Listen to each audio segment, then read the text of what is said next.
We like the good congressman from Ohio as well.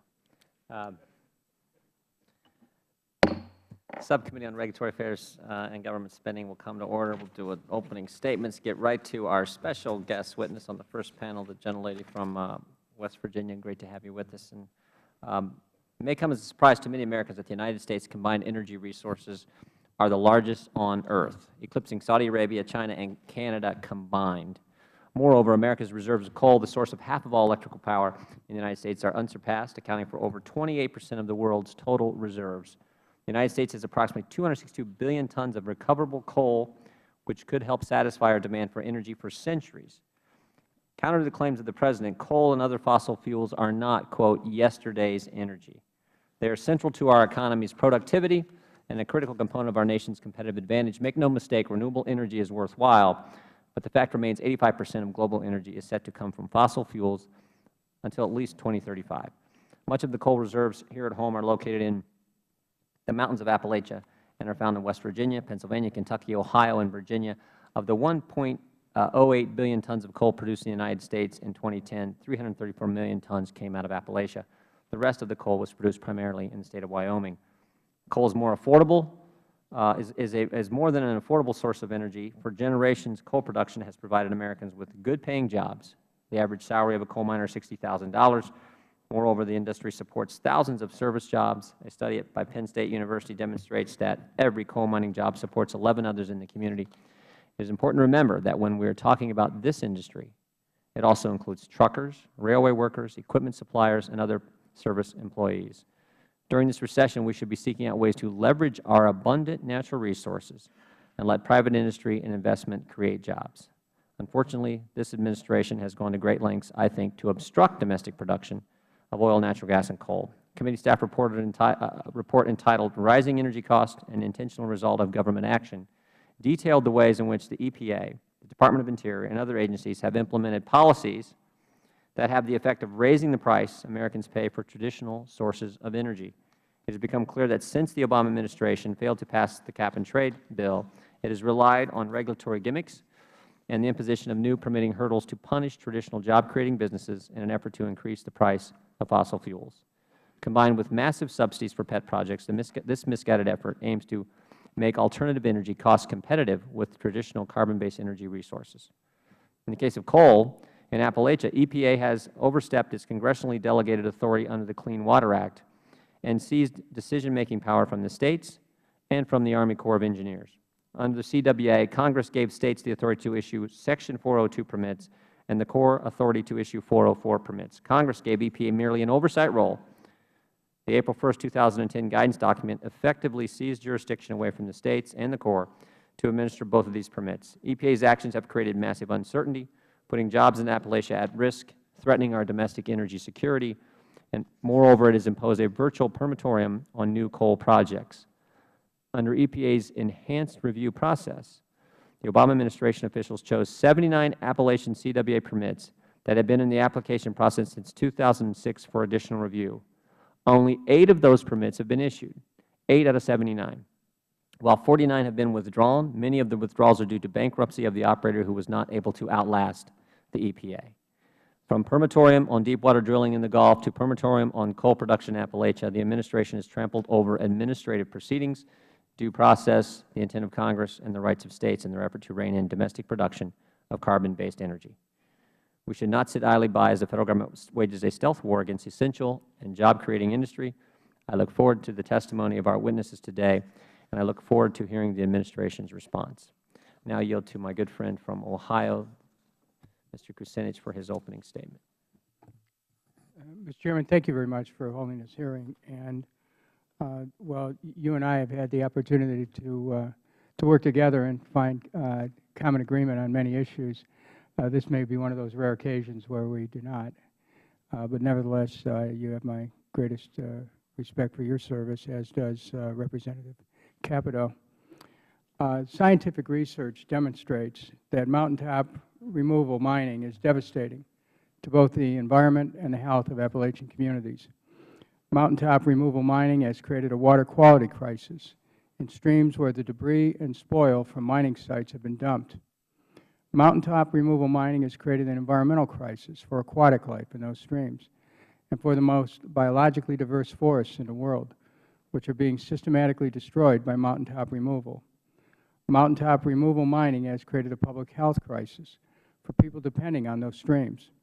The research shows that Appalachian residents of areas affected by mountaintop mining experience significantly more unhealthy days each year than the average American, and women who live in areas with high levels of mountaintop coal mining are more likely to have low birth weight infants and poor birth outcomes. Under the Clean Water Act, the Environmental Protection Agency is mandated to, quote, restore and maintain the chemical, physical, and biological integrity of the nation's waters, unquote. In order to fulfill this legal mandate, the EPA has a duty to increase its scrutiny of Appalachian mountaintop mining permits. I, for one, applaud the leadership of the EPA Administrator in this regard. Not only is mountaintop mining, removal mining environmentally harmful, but it's actually a job destroyer, not a job creator. Studies have shown that mountaintop removal mining has actually had a negative impact on Appalachian employment because mountaintop removal mining relies on enormous machines instead of individual skilled miners. The number of mining jobs needed to produce each ton of coal has been drastically reduced. Mountaintop removal mining is essentially eliminating the miner from coal mining, contributing to a decrease in mining jobs. In 1948, there were 125,699 coal mining jobs in West Virginia, 168,589,033 tons of coal mined. In 2010, however, only 20,452 of these jobs remain, despite the fact that almost the same amount of coal, 144,017,758 tons, had been mined. This job loss did not result from any regulation. Instead, it occurred because coal companies themselves have replaced workers with machines and explosives. The evidence is clear. Mountaintop removal mining destroys both mountains and jobs.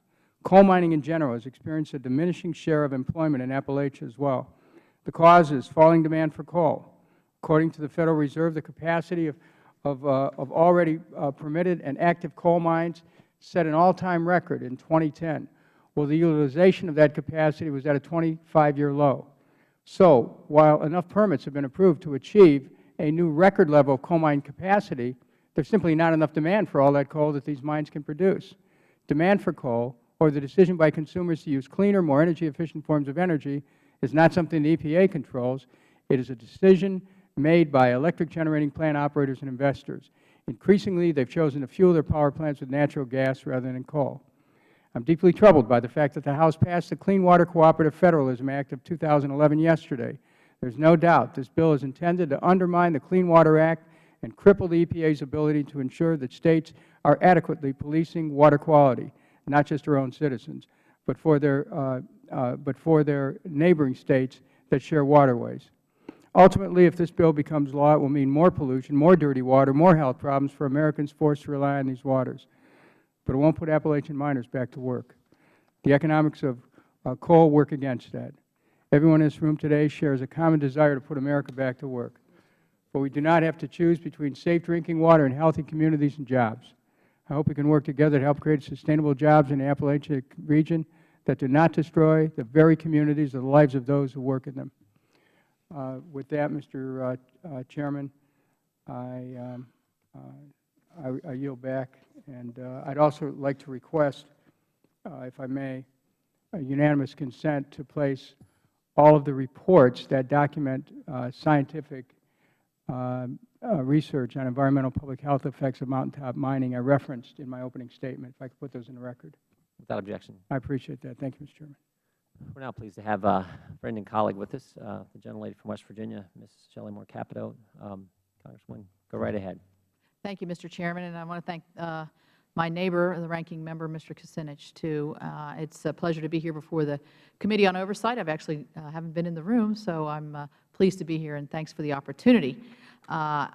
This is something that's very near and dear to us who live in Appalachia and live in West Virginia.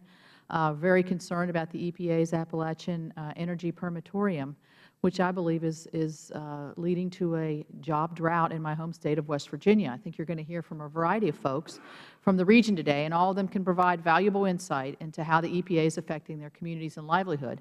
I think it is timely because we had the debate on the floor yesterday, and just I would like to note that I was able to get an amendment in that bill that I think is important, because it says to the EPA that, and I've had this back and forth with the EPA, are you considering jobs and economy, are you not considering jobs and economy as you move forward in your rules and regulations, and have had conflicting messages from them.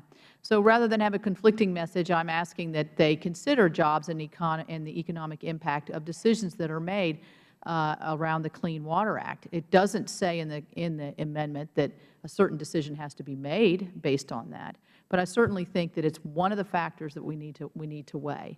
As you know, the coal industry is heavily regulated under the Clean Water Act, mandating that coal operators obtain a variety of permits prior to beginning their mining operations. The law requires that the permitting process be quarterbacked by the Corps of Engineers, with input from the EPA and our State DEP, using State environmental standards issued under authority delegated to the States. That was the argument yesterday from the EPA. Earlier this year, we know that EPA retroactively vetoed a previously approved Clean Water Act permit that had been issued for over 3 years and had been worked. The permit was worked for 10 years. And I think it just sends a chilling effect if you've played by the rules and been approved, that you can claw back 3 years later and remove the permit, thereby nullifying the economic investment and the jobs created related to that. It is very rare for the EPA to do that, but I think that it does send a philosophical viewpoint of what is going on in southern West Virginia in particular. I think coal operators can no longer safely make investments because the EPA has removed some regulatory certainty from the permitting process by having them wonder, will their permits be revoked after they have invested millions of dollars. The negative impact, I think, of the EPA's action upon jobs, in my view, is obvious. The EPA has been unable to give me a straight answer, and I said this in the beginning, as to whether or not it does consider the negative impacts on jobs prior to making their rules and regulations in force.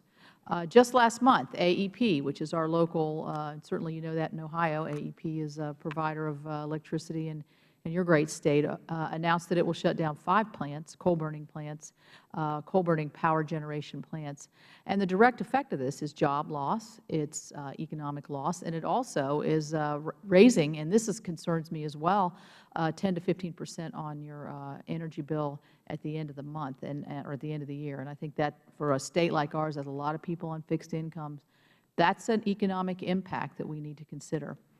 But, you know, the Permitorium on coal operations is not the only place where EPA has been hurting economic growth under the auspices of the Clean Water Act. Notably, let's talk a little bit about construction and agriculture. Anybody who needs to move dirt or discharge water or water runoff requires a Clean Water Act permit. While many of you don't have coal operations in your particular district, it's likely that industries and projects within your districts could be negatively impacted by these rules and regulations. Just for instance, family farms. There's a family farm in Pendleton County that, according to a local newspaper, the EPA was going so far as to regulate the type of sheds that family farmers may build on their cattle operations. They were actually doing, which I could not believe, aerial surveillance on our family farms. And then when asked, when the local folks asked, are you looking at how much this is going to cost me, and where are you looking at, trying to strike that balance between economy and environment, the person from the EPA said that's not part of their consideration. And I think that's been pretty consistent with the way the EPA has been acting. I think their actions are unacceptable because they're not looking at the full picture. That's all I'm saying. Let's have transparency. Let's look at the full picture. We have the natural resources to help create jobs and protect our economy at the same time. We are truly blessed with an abundant supply of natural resources, and as a native West Virginian, I treasure the beauty of our state and the clean water of our state, and I want to do what we can and should do to protect our state's environment. But instead of having a push and pull where we're only looking at one side of the story without the complete picture, I think we endanger job creation, our energy security of the nation, and I think it's time for us to take a better look. And I thank you all for giving me the privilege of testifying. Thank you for your excellent testimony, Congresswoman. And now we'll get the panel set up, the table set up for our next panel. Thank you again, Shelley. Staff can take just a minute and get ready for our first panel. We'll move right into those new witnesses.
You can take a look where your name tag is and jump in there. Do we have our witnesses? Are they in the? All right, just come right up to the table where you're. We'll get rolling here.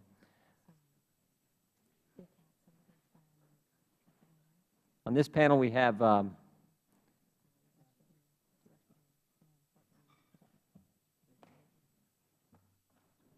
first Mr. Tom McCall, President of Sterling Mining. We have Mr. Chris Hamilton, Senior Vice President of the West Virginia Coal Association. Mr. Joe Loveit, Director of the Appalachian Center for Economy and Environment. And Mr. Roger Horton, Chairman of the Safety Committee of the United Mine Workers Local 5958 and Co-Chair of the Mountaintop Mining Coalition. And our fifth witness, I'll yield to the gentleman from Pennsylvania. Thank you, Mr. Chairman, and thanks for holding this hearing. I would like to welcome a constituent of mine from Western Pennsylvania, John Stilly, who operates a McCall. I could talk for a long time about John Stilly and what he's been able to do in business, but I think the most important thing that John Stilly has done, he has been such an important part of our community with job creation and also land reclamation. And the land he's reclaimed has been at no cost to taxpayers. So when we look at these people, when they understand that they took time out of their private lives to come here today and share with us the situations that they face as they try to run their businesses, and maybe it's unintended consequences, but sometimes I start to wonder of government overregulating and being so involved in a business that it makes it very difficult to operate a business profitably and to keep hiring people. So, John, I really appreciate you being here today, Mr. Stilly, and you've done a great job. Keep up the good work, and please give my best to the whole family. I know you just got seated there, but pursuant to committee rules, we need you to stand up, raise your right hand, and we have a swearing in that we do here. So if you please stand, raise your right hand. Do you solemnly swear or affirm that the testimony you're about to give this committee will be the truth, the whole truth, and nothing but the truth? If you do, say I do. All right, let the record show that they all answered in the affirmative, and we will now move right to our first witness, Mr. McCall. Go right ahead. And you have 5 minutes. They got the light somewhere where you can see them, and I think right in front of you. So you get the warning light, and when you get the warning light, unlike speeding up, well, no, I just like speeding up. Get to the finish line, right? Get right through it. So go right ahead, Mr. McCall. Thank you, Chairman Jordan, Ranking Member Cusinich, members of the committee, good afternoon. I'm just a coal miner from Ohio, but it's my pleasure to come to Washington and testify in front of Congress, and I really appreciate the opportunity. My name is Tom McCall. I'm with the East Fairfield Coal Company. Sterling Mining is also another name, our underground mining company. We currently have operations in Ohio and Pennsylvania. We employ over 160 hardworking Americans. We have underground mining operations that mine coal, clay, and limestone, but we're still a small business. I'm proud to say that we're a family business, My father started working for the company in 1934, and I've been there 40 years, and I have now a son that's been there 10 years. So we're trying to continue the family tradition. When I was preparing my remarks for today, I was at the coal mine yesterday, and one of the coal miners came up to me, and he's never said anything like this to me before, but he said, I read a Bible verse that reminds me of the government, and he told me it was Luke chapter 11, verses 46. So I got it out and I read it, and I'd like to read it to you today, and it really summarizes my viewpoint of the government. Jesus replied, and you experts in the law, woe to you, because you load people with burdens they can hardly carry, and you yourselves will not lift one finger to help them. When I consider your question, it's easy to say the EPA has been a job killer. It is absolutely a job killer, and it's killing jobs across Ohio and Appalachia. But it's not just the EPA, it's the entire administration. They have declared a war on coal, and specifically on Appalachia coal and coal-related jobs. I want to highlight 3 areas where the current administration has hurt Appalachia jobs and job creators: permitting delays, inconsistent enforcement, and new regulations. First, the extremely burdensome and flawed system of the permit approval process has been complicated in a purposeful manner by the administration. We have seen the administration insert EPA into the permitting process through the use of what they call guidance documents. These really serve the purpose of usurping the power of our Army Corps of Engineers as well as state regulators. For example, we've been struggling to obtain a refuse permit at our Brush Creek mine in Jefferson County, Ohio. Mr. Chairman, a small company like ours cannot afford to keep people employed if we are unable to have some sort of logical permitting process. That's because the required background studies take nearly a year by themselves, and in the case of this refuse permit, it's cost us over $300,000. In this case, 3 years later, we still are no closer to having our permit issues resolved. The second major weapon being used by the current administration is inconsistent enforcement. The Department of Labor's Mine Safety and Health Administration and their actions are particularly troubling. MSHA has proposed a respirable dust standard that is unachievable in underground mine settings and continues to be unable to produce the relevant data that they claim creates the causation basis for their rule. There are certainly, and importantly, some very good inspectors within MSHA's ranks.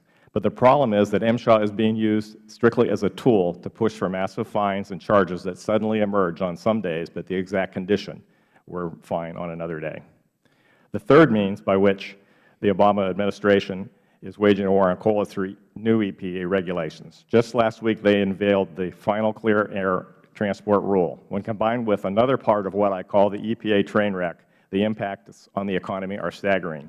Recent modeling has showed that the transport rule and EPA's utility MAC proposal will result in the loss of 1.44 American jobs, 1.44 million American jobs, along with costs of $184 billion to power providers.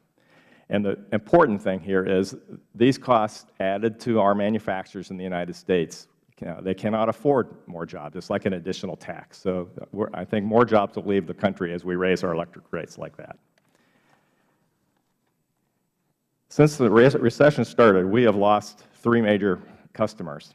Each of them provided important jobs and products for the economy, but were all heavily regulated by the EPA. 2 of these companies were cement manufacturers. Now we are importing cement from Peru. It's an important but troubling twist that the Peru cement is being imported through a port in New York using funds from the stimulus. Let me be clear, this administration's regulatory agendas, regulatory agencies are destroying jobs in Appalachia, while at the same time the stimulus funding has made it easier to import competing goods from other countries. Mr. Chairman, I offer these examples because they are real and they are really hurting Ohioans and Appalachians. For generations, our reasonable energy costs, powered in large part by coal, led to Ohio being a great industrial state. Now with the administration's policies, we are seeing this change and our competitiveness decline. Simply put, the 3 items I have highlighted, permitting problems, inconsistent enforcement, and new regulations are destroying what formerly made Ohio and Appalachia so strong. Thank you for the opportunity to testify, Mr. Chairman, and I stand ready to answer any questions the committee may have. Thank you. Thank you. Mr. Hamilton. Mr. Chairman, members of the committee, good afternoon, and thank you for the opportunity for us to participate in today's proceeding. I'm Chris Hamilton with the West Virginia Coal Association, and I appear before you today on behalf of the West Virginia Coal Association, along with the West Virginia Business and Industry Council. The State of West Virginia is the nation's leading underground coal-producing state, consistently averaging 155 million tons of annual coal production over the past decade. That comes from approximately 300 underground mines, 230 surface mines, and about 27,000 coal miners. West Virginia's coal is the most valuable and most desired coal in the world for both electric generation and for the production of iron and steel. Our coal is shipped to some 33 states and 23 foreign destinations, and West Virginia's energy fuels approximately 40% of the electrical power needs up and down the entire East Coast. The coal industry is also the broad-shouldered atlas of the West Virginia's economy, supporting thousands of supporting jobs and businesses. The coal industry accounts for more than 12% of the state's gross state product, $3.2 billion in direct wages annually, and over $27 billion in overall economic activity. Coal is also the backbone of our state's government structure. The taxes collected on coal production provide the majority of funding for vital state and county social programs. In fact, together with the electric utility industry, coal provides upwards of 60% of all business taxes collected in the State of West Virginia. All the direct benefits provided by the coal industry in our state's economy have been clearly placed in serious jeopardy by the actions of the current administration and its EPA. EPA has gone to great lengths to target coal mining operations across the nation, but seems to have focused specifically on the State of West Virginia and our surrounding states within the Appalachia region. The agency's assault begins with the mine permitting process and continues up to the point where coal is consumed. EPA has virtually halted the orderly processing of mine permits and continues up to the point where coal is actually consumed, including casting a doubtful shadow over the continued use of coal by processing sweeping revisions to clean air standards and entirely new regulatory programs for coal combustion residuals. Simply put, our government today is coming by land, air, and sea to create havoc and cripple the production and use of West Virginia coal. The Federal Government's battering of the industry literally began the moment the current administration assumed office by issuing a series of objection letters to the issuance of new mining permits, followed immediately by a convoluted multi-agency enhanced permit review process and sweeping revisions that were not promulgated by lawful administrative rule to the regulatory consideration of mining permits, effectively asserting the powers of the State and imposing limits for which no promulgated standards exist. EPA, in our view, has clearly abused its role under the Clean Water Act to essentially bypass and nullify the authority and responsibilities of individual states to regulate activities within their borders. They have done so by way of guidance and policy, disregarding the Federal rulemaking process so carefully crafted by the Congress decades ago within the boundaries of the Clean Water Act. EPA's interference knows no bounds. EPA will tell the Congress and the public, and we've heard it here already today, that its actions target only large-scale mountaintop mining operations. Nothing is further from the truth.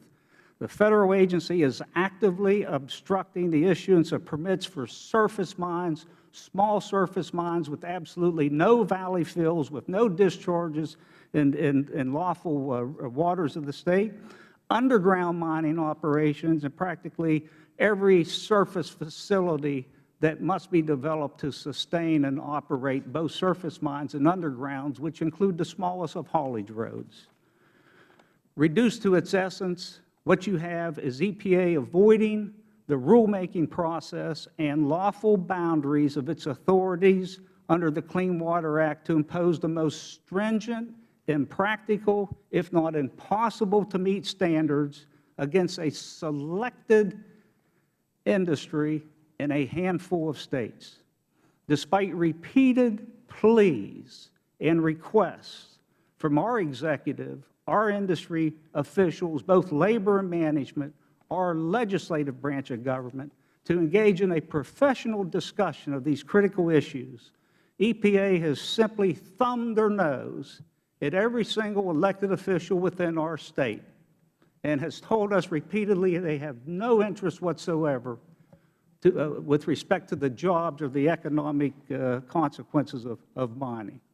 So egregious is EPA's behavior that state regulatory authorities, including West Virginia, have sued their federal counterpart over its abuses of power. Mr. Hamilton, if you could just conclude here briefly. You can finish. You've got a couple sentences there, but we just conclude quickly. Thank you, Mr. Chairman. Resolution of this issue cannot wait for judicial adjudication. Every day the permitting backlog at the Corps and EPA grows, and today that universe of paralyzed permits is nearly approaching 1,000 with respect to all permitting actions that must occur in order to sustain our viability.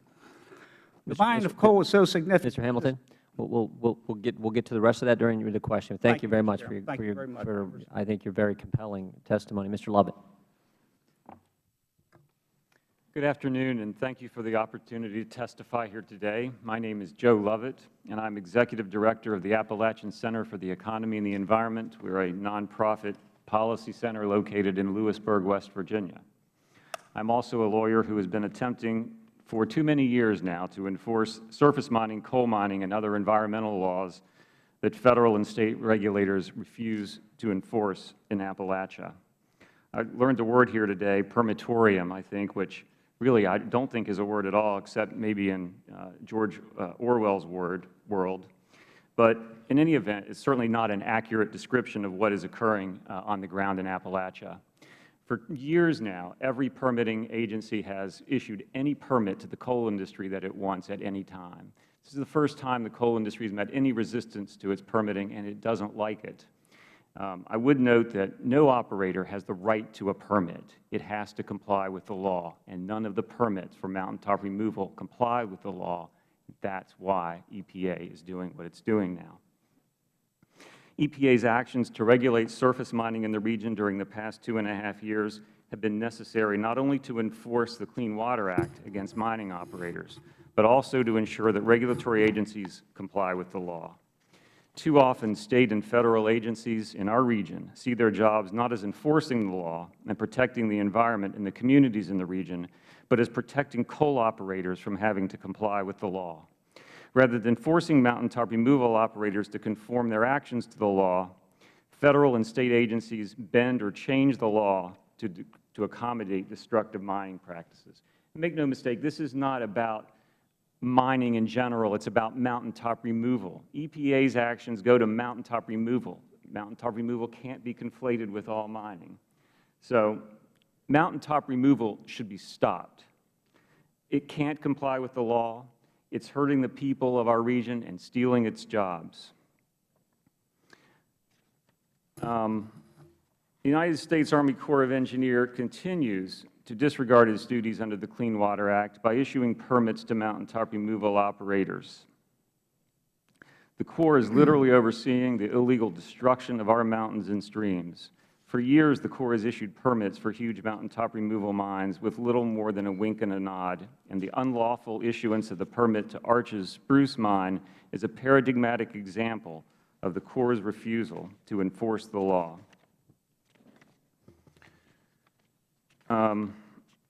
In the past 2.5 years, EPA has taken 3 significant steps to enforce the Clean Water Act relating to mountaintop removal mining. It entered into an enhanced coordination process with the Corps for the issuance of 404 permits. It vetoed Arch's Spruce 404 mine, and it issued a guidance document on conductivity levels in Appalachian streams. None of these actions should be controversial. Taken together, they merely accomplish the minimum required by the Clean Water Act. Indeed, EPA should take much more vigorous action to enforce the laws in our region. For instance, Arch's spruce mine, which the Corps vetoed, would devastate one of West Virginia's most beautiful hollows. Although the industry has tried to foment controversy around EPA's veto of this Bruce mine, that veto was necessary to protect the nation's water and was therefore required by the Clean Water Act. The discharges at this Bruce mine alone would bury 6.6 miles of high-quality Appalachian headwater streams. That 6.6 miles is over 5.6% of the total streams in the headwaters of the Spruce Fork watershed. The mining would remove 400 to 450 vertical feet from the mountains and would place approximately 501 million cubic yards of overburden material in those streams. This is not an issue about procedure. This is an issue about enforcing an act that on its face has to protect water. The mining industry is destroying water at a clip in Appalachia that no other industry enjoys anywhere in the United States. To allow this to continue without regulation would be the mistake. Economically, mountain tarp removal is devastating the economy in the coal mining regions as much as it is the mountains. Mountain tarp removal is capital intensive. It uses machines and explosives to replace miners. We've seen a slight drop-off in mountain tarp removal lately. As that's happened, coal production has remained relatively constant and employment has actually increased. And of course, the public health impacts may be the most troubling of all. We see that research is showing now that there are birth defects associated with people living near mountain tarp removal mines. So all in all, mountain tarp removal is an ecological, economic, public health disaster that does not comply with the Clean Water Act.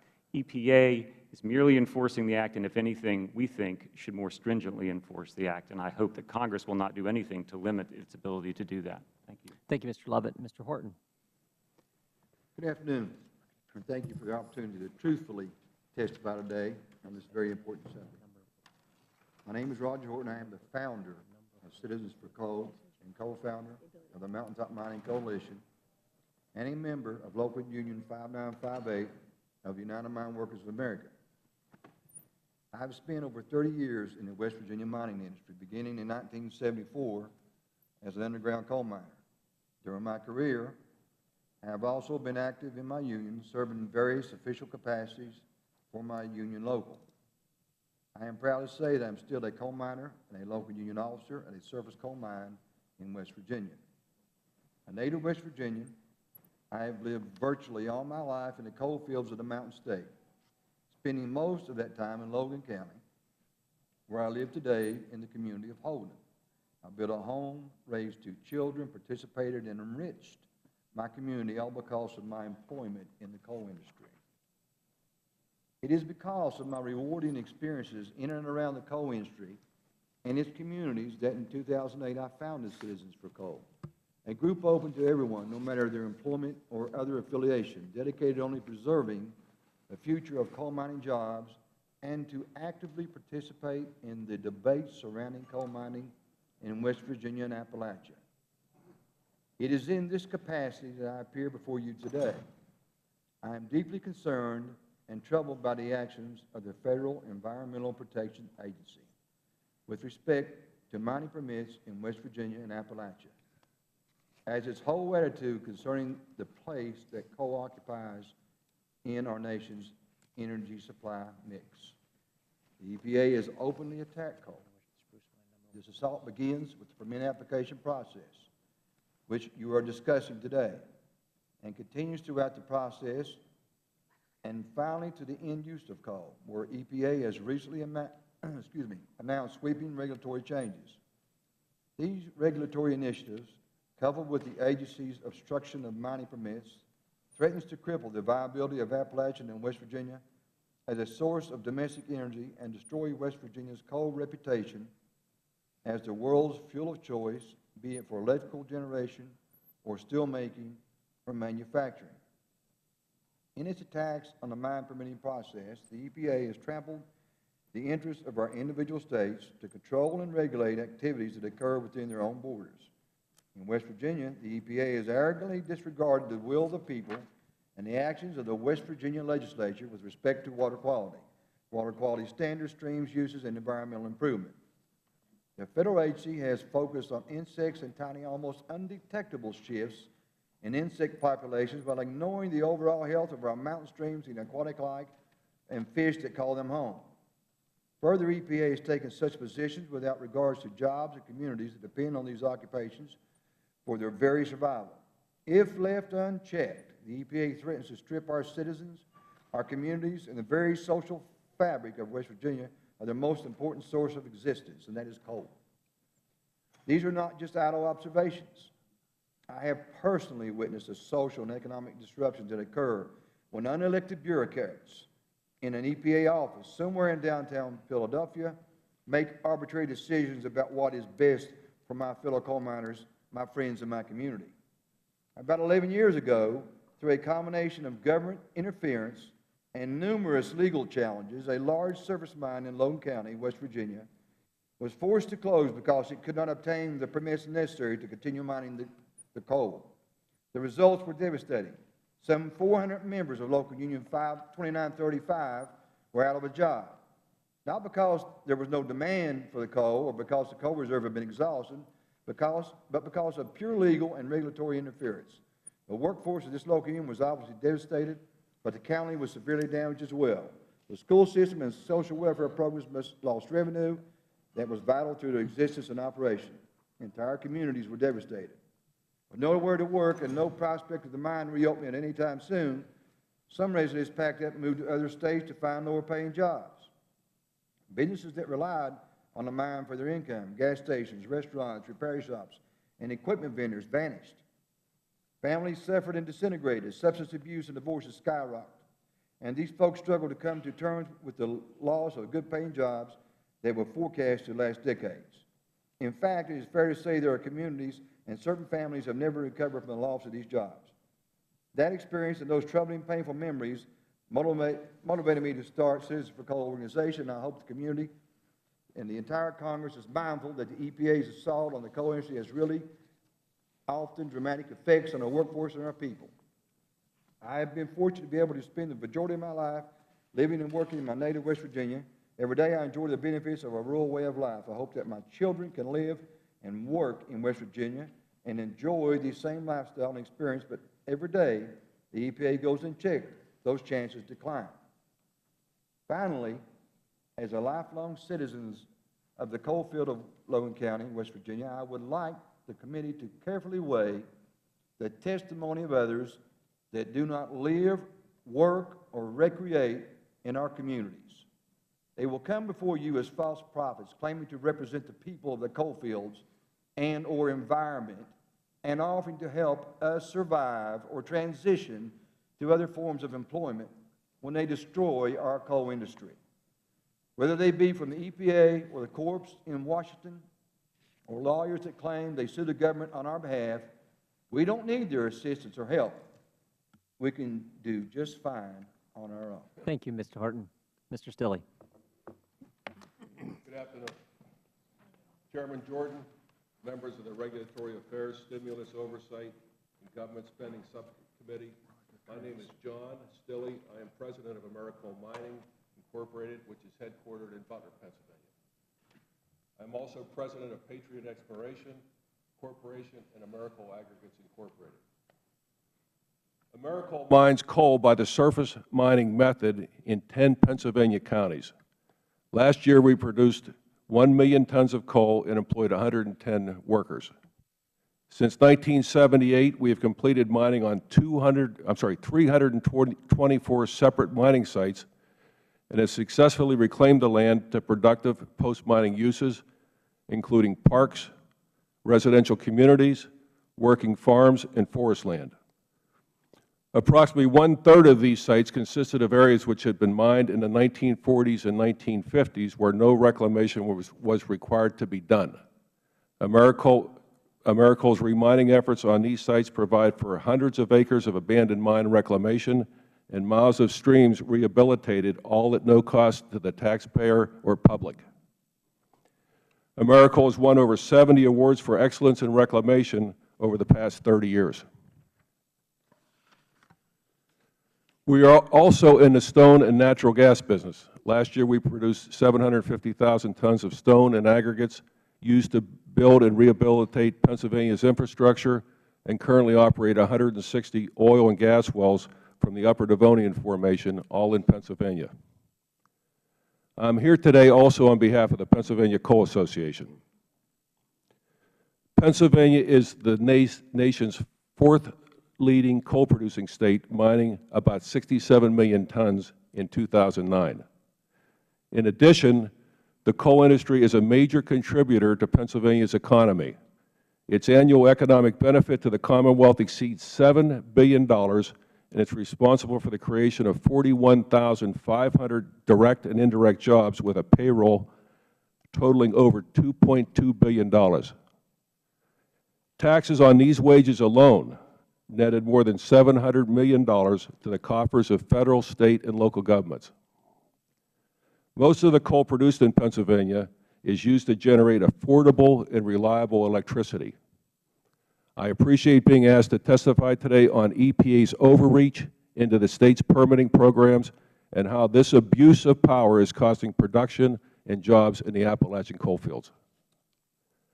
Frankly, EPA's heightened scrutiny and overzealous regulation of coal mining in the past 2 years threaten the future economic viability of our industry. These policies attack both the mineral extraction process through protracted Federal review of mining permits heretofore reserved to the States, and the end-use process through establishing unreasonable and unjustifiable emission reduction standards for greenhouse gases, mercury, coal waste, and a plethora of other alleged pollutants. The cumulative effect of this assault provide for and will be an economic train wreck in the next few years to come. To illustrate how EPA's actions are jeopardizing economic resurgence and the continued use of coal as an energy source, my testimony will focus on EPA's repeated intervention in an approved State delegated permitting program, National Pollution Discharge Elimination System, and the chaos it's created. Under Section 402 of the Clean Water Act, NPDES permits for discharges of non-dredge and non-filled material are issued by the States once EPA approves of permitting programs. Pennsylvania's permitting program was approved by EPA through a 1991 Memorandum of Agreement executed between the Commonwealth and the EPA. The Pennsylvania DEP was identified as the lead agency with exclusive authority for administering and granting NPDES permits for mining-related activities in Pennsylvania. As part of this agreement, EPA waived its authority to conduct permit reviews of pending NPDES permit applications. Pennsylvania's NPDES permitting process, which worked well for nearly 2 decades and was even recognized on many occasions for its excellence by EPA, was dramatically and unilaterally altered by EPA in September 2010. At that time, EPA, without any accompanying Federal statutory or regulatory changes, informed DEP that it was limiting the permit review waiver specified in the Memorandum of Agreement and would be conducting its own independent permit reviews for mining permits with discharges to the Monongahela River, the Cusinich River, and the Conemaugh River, or for that matter to any impaired watershed with a designated total maximum daily load limit. The Federal agency directed DEP to forward all such permit applications to its regional office. To date, EPA's Region 3 field office in Philadelphia has received 104 NPDES permit applications from DEP for review and comment. In addition, DEP continues to forward additional draft permits applications to EPA each month for review. Since EPA's Region 3 office is not sufficiently staffed nor in many cases qualified to perform the NPDES permit reviews in a timely manner, the change has led to indefinite delays in mining permit processes.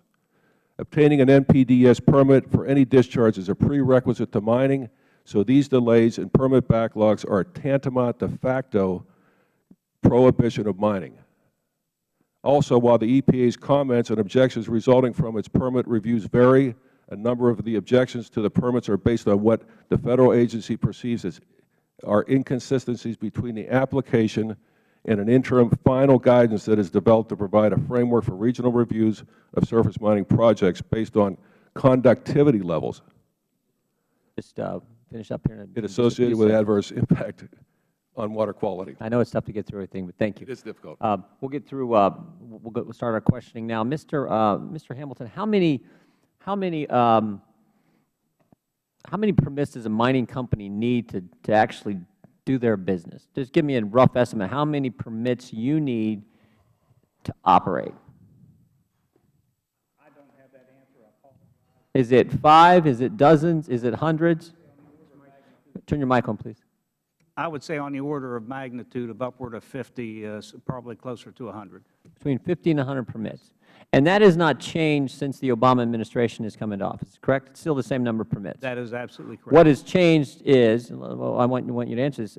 What's changed is the way those permits are granted, the scrutiny or just the enhanced review process. That's what's changed. Yes. And you've seen a marked increase in the ability for you to get the 50 to 100 permits you need to operate. Those are all not permits issued by under the Clean Water Act or EPA. I understand. But yes. But I mean, total permits that you got to go to government to operate and get. Yes. Yes. Okay. And a marked increase. And Mr. Stilly, you'd say the same thing. I think I heard that pretty clear in your testimony. We go through approximately 10 permits every year as a small coal company in Pennsylvania. Okay. It's taking us anywhere from probably two to 3.5 years now to secure a permit. All the while, our coal mines, from start to finish, only last anywhere from 6 months to a year and a half. It's that alone speaks volumes to the dilemma that this is creating for us alone. Understand. Understand. Mr. McCall, I'm saying that wrong again. I apologize. Same thing? You would say the same thing, the marked increase. I'm an underground miner, so I don't have to get as many permits. How many do you have to get? As a surface mine operator, but they have a significant effect on us, and they force us to do things in unusual ways. Like, for example, we have an underground coal mine that finished. We couldn't get the Army Corps permits and the EPA permits we needed for the next mine. So we actually just used the same footprint that we had for the end mine, and went down 180 feet to a lower coal seam, and it sloped down to hit that. And it cost us $1 million more because to develop that mine, because we couldn't get the permits that we needed in a timely manner. And all these permits, Mr. Loveit in his testimony said that permits are denied if you're not in compliance with the law. Mr. Hamilton, all the companies you represent in your association, were they in compliance with the law when you were getting permits in a much more efficient manner? Yes, absolutely. You weren't breaking the law, right? No, sir. No, sir. And perhaps the most egregious illustration that we could all use is the Spruce Mine, where this mine, the permitting process was underway. It's probably undergone the most scrutiny of any industrial permit in the country.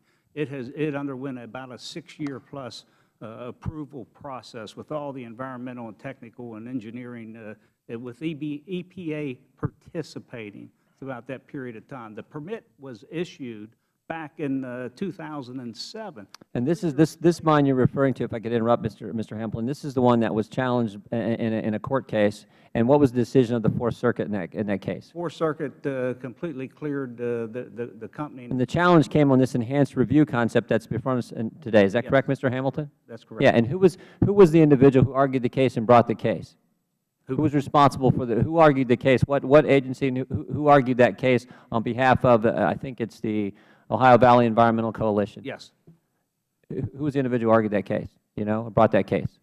I believe it was Mr. Joe Loveit and his colleagues sitting. Okay, okay. Yes. And again, what was the decision of the Fourth Circuit? Fourth Circuit completely overturned every single ruling of the. So they said the way it was operating before, prior to this administration. There was no violations with the Clean Water Act, yes. Was fine, right? And that was the Aracoma decision of the Fourth Circuit, is that correct? That's correct. Okay. Okay, I want to question to the business owners real quick. We had this happen, probably it was a hearing in front of the full committee 5, 6, maybe 4 months ago, I guess. We had a group of business owners in here.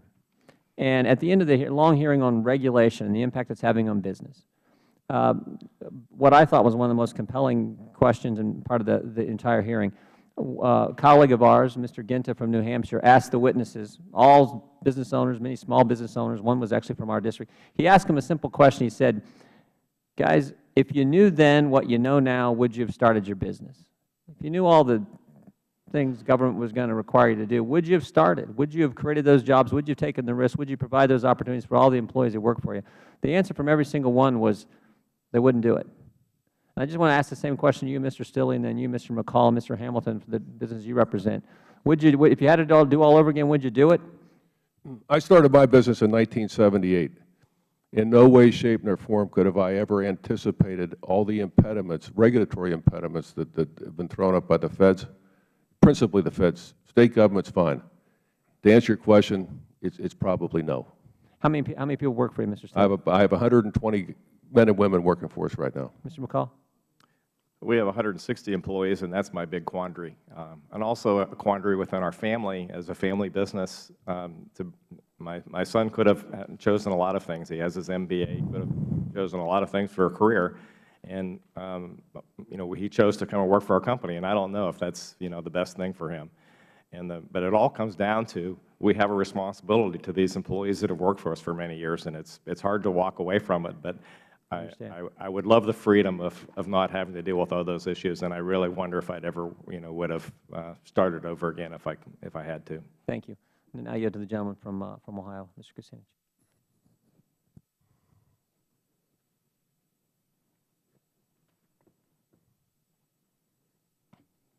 Thank you very much, Mr. Chairman. Mr. McCall, is it? McCall. McCall. Mr. McCall. In the notice of the hearing, it has you as president of Sterling Mining, and I'm told that you're the officer of East Fairfield Coal Company. Could you help this subcommittee or this committee with this? They're both companies that are in part of my family business. One's an underground mining company of coal, and one's a which is which? East Fairfield Coal Company is now a limestone mining company, and Sterling Mining is an underground coal mining company. So have you been an officer of both then? Correct. Okay. And how long have you been an officer of both? 30-plus years. Okay. I have here a news report that said that Sterling Mining to pay a $50,000 fine for Clean Water Act violations at the Sunshine Mine and Mill, according to an EPA agency release. This was from 2009. Are you familiar with that story? No, I'm not. It's not the same company. It is not. Okay, then I withdraw that. Is it your, I want to go to Mr. Hamilton. Your comments on litigation over the Spruce Mine permit revocation, can you tell us a little bit about that? First of all, I was asked a question in haste whether that was the Aracoma decision. I believe that was known as the Bragg decision. But this permit underwent about a 6-year-plus-year scrutiny. EPA, Corps of Engineers, the State DEP, everyone had very, very intense involvement with that permit. The permit was issued in 2007, only to have EPA come back a year and a half ago, 2010, and actually initiate revocation proceedings for that permit. And that's been the only mining permit in the country that has underwent that type of scrutiny and action on behalf of EPA. Now, Mr. Loveit, could you clarify the legal issues that Mr. Hamilton referenced? Certainly.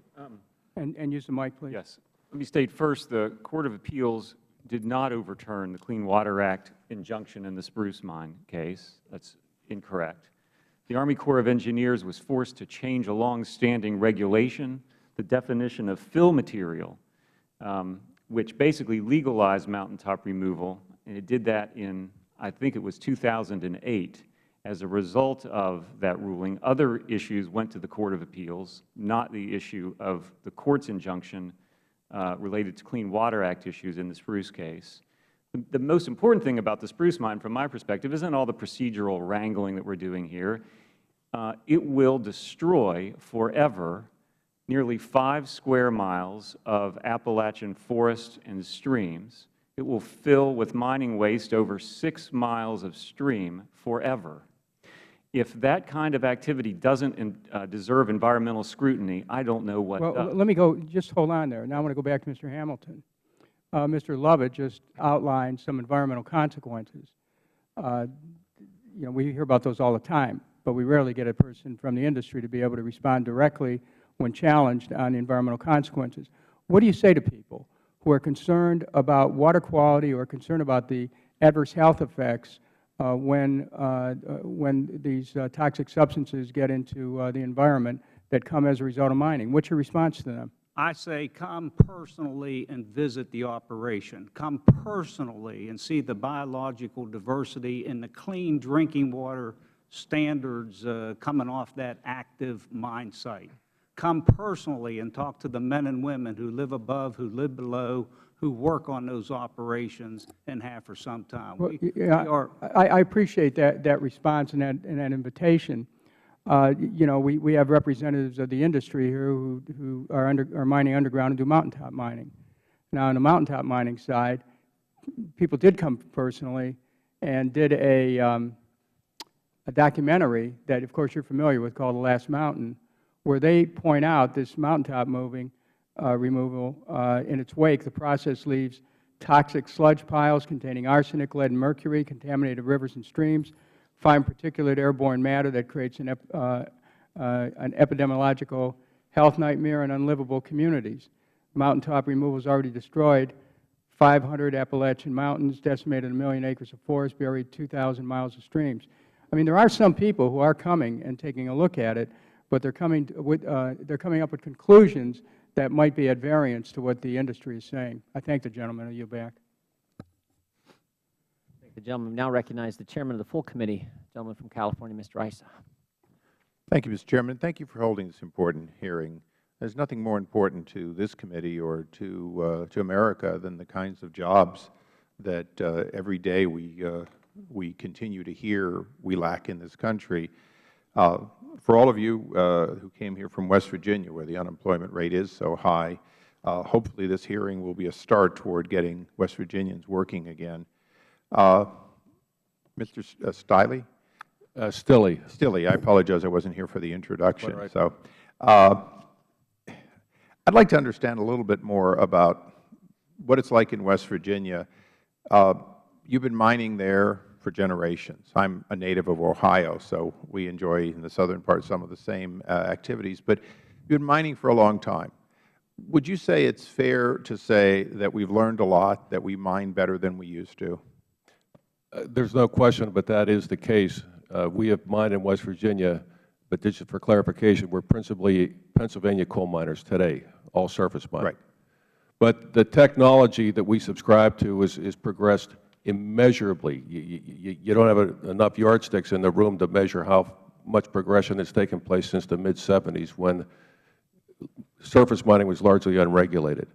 Well, and I'd like to delve into that for a second, because this hearing is not about a history of mining, and yet if we don't know the history, we don't know where you are here today when people say streams and water and so on.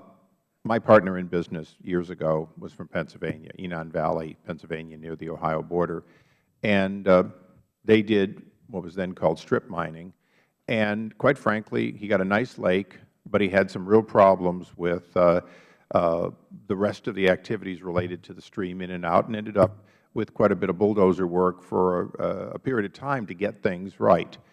But it was the 1970s. Today, what is the before and after in what is being called mountaintop? What is the standard? Because Mr. Loveit has said, you know, we're going to destroy 6 square miles and it's going to be ruined forever. Now, I've been to Mount St. Helens, so I understand one thing. You can blow off the top of a mountain, and it's not necessarily forever because it grows back. But I don't want to wait. I don't want to wait the way they have at Mount St. Helens for growth to begin, where the ashes are and so on. How long between the end of mining operations and the return of substantial forest in a typical example that you would be involved in? Where we're involved, in each and every case, within no more than 60 days or by the next planting season, we have our sites totally reclaimed, where I doubt any person in this room could or would know that any mining had taken place on that site. We go through 10 mine sites every 2 years. Our average site lasts anywhere from 6 months to 3 years. And I can assure you that's one of the things we take great pride in is the concurrent reclamation where, again, within a month or two or by the next planting season, those farms, those timberlands are returned to a use that's as good as what had existed before our involvement at the site. Mr. Hamilton, going to West Virginia now, is it substantially the same? Is there any ability for an actor to basically do it the way they did it in the 70s and sort of leave you with a pond? Is it the same that basically within 5 or 6 years after the cessation of mining, you not only have primary growth, but you've got a considerable amount of growth in the area, including maintenance of historic water activity? Absolutely. And we go back a period of 12, 15 years, and you cannot find certain structures that were there during active mine. In fact, a lot of the mountaintop mining operations or surface mining operations in West Virginia will actually reclaim, during the active mining process today, will reclaim miles and miles and miles of the old rigid high walls that were left by mining operations in the pre-mining period. And we also have example after example throughout the state where you have recreational, commercial, and industrial facilities that are developed on these mountain sites today. Let me ask just 2 quick questions, then I can let anyone that thinks they can help with it. First of all, isn't it true that in some cases failed past mining operations of 30 years ago, if they have additional coal resources, are often the best sites to go in, mine additionally, and get them right? And second of all, isn't it true during the entire Clinton administration, the rules that govern those success stories you talked about were in place, and that ultimately over that 8 years of the Clinton administration, mining activities increased? Well, in fact, the restoration process probably reached what is today what we call the gold standard. Absolutely. That's absolutely correct. Mr. Stilly, you pretty much concur with that? I totally agree with it. It can only even emphasize it farther. As I mentioned earlier, about 1/3 of the mine sites that we activate or participate in had been mined previously where there are existing high walls left, streams somewhat in bad repair. In the past 30 years, we've reclaimed over 200 acres of abandoned mine lands as part and parcel to our remining process, and literally have cleaned up miles upon miles of streams by correcting the deficiencies that had existed in pre-law situations. Well, thank you. Mr. Chairman, my time has expired. What I will say on behalf of the committee is that if you would like to take up the offer of actually visiting some of these reclaimed sites, particularly those that are left better than they were found, I certainly believe that the committee should make that investment, and I'd be glad to help you with that. Would the gentleman yield? My time has expired. I yield back. Well, let me say one thing before I yield to the gentleman. The audience, remember, this is a committee hearing, and let's make sure we remember that as we proceed. Gentleman from Cleveland. I would just like to say to my friend from California that I think that's a good idea, and I think it would be a good idea for us to look at both sides of the equation. That is where people say they left it better, and where maybe some people in the community say, well, you know, maybe it wasn't better. If the gentleman would yield. Of course. I certainly believe that if we do a field observation, and it's not very far to West Virginia or Pennsylvania from here, or even Ohio, that we should look at the sites that are presented to us, review them pictorially, and then visit them. And I think that would be helpful, because I think the invitation we had here is come see the effect of mining or not mining in these towns. So I thank the gentleman. In that vein, if I could, just real quick, Mr. Stilly, you live in Pennsylvania? I live in Butler, Pennsylvania. And your mines are in that area? We operate in 10 counties in Pennsylvania, all central and western Pennsylvania. Your employees live there? All of my employees live local to where the mines exist. You care about your employees, right? They're the reason you are in business. You make a profit. Your The company. only reason I'm successful is because of my employees. And you all drink the water in that area? We all drink the water. We'd be happy to come visit at some point. We'll turn now to the gentlelady from California. Mr. Chairman, thank you, and thank you all of you for your participation here today. I'm a little mystified by the discussion that's gone on, because from my reading of some of these documents, it would suggest that this mining has been going on for a long time. It predates the Clean Water Act. But the sections that people are all tied up in a knot about, Sections 402 and 404, are not new. They've been on the books. They just weren't enforced for the last 8 years. A new administration comes in and is enforcing an existing law, and you're all going crazy. Now, Mr. Loveit, explain to me how large the amount of land that's been destroyed by mountaintop removal mining is.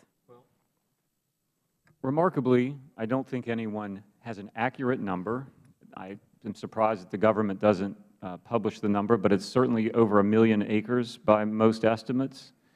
And the mining has been going on since before the passage of the Clean Water Act. However, the size of mountaintop removal mines has grown dramatically in the last 10 or 12 years and created problems for complying with the Clean Water Act that didn't exist with smaller mines. Well, I mean, actually, this chart, unfortunately, we can't put it up on the screen, suggests that this little blue area is where the surface mine production is going on. It's about 98 million tons.